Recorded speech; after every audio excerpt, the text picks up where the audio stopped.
ከፍዬ ነው አትበል ደግሞ ከፍዬ ትላለህ እንዴ? ከፍላዳ መኪና ስብርብር አድርገህ አንተ 15 ብር ተቀምጥ ልታረግ ነው? ከየት ያመጣኸው እንትን ነው ደግሞ?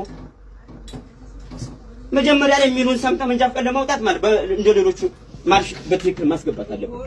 ጉልበት ትጠቀማለህ። ጭራሽ አንተ ማለት በቃ አንተ ለማስተማር እንዴት አድርጌ ነው አስተማርኩ? ከተማ ማርሽ እንዴት ነው? እጅህን እያስኳድም ሀይ ተመቸህ ዝም ብለህ ትፈነቀላለህ። እስኪ ሌሎቹ ሲያስገቡ እስቲ ይኸው።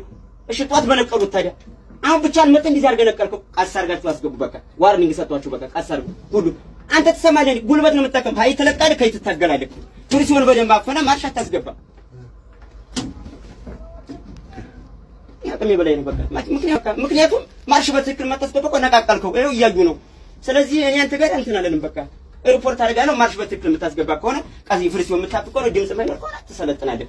ከዚያ ውጭ ማለት ነው ዝም ብዬ ከፍዬ ነው የምትለውን አማርኛ ማርሽ መኪና ገላለሁ የምትል ከሆነ የማይሆን ነገር ነው። በቃ አዳምጠኛ ሆነ ማለት እኔ ተው እንዳተሰብሪ ማለት ያን ሁሉ ተመልሰህ አስተምር አልደክምም። አንተ ግን አደክምክ ብቻ ነው በቃ ልንገርህ ማለት አንተ ባጃጅ እየነዳ ስለማርሽ እዚያ እያወቅ ምንም ለክቶ ማያ ከገጠር የመጣ ሰው እንኳን እንደዚህ ቻርጋ አስገባ። ይሄ ጉልበት አይፈልግም። እዚህ ላይ ግርን በደንብ ፈን ብዬ ስነግሩ ይሰማ የለም እንዴ?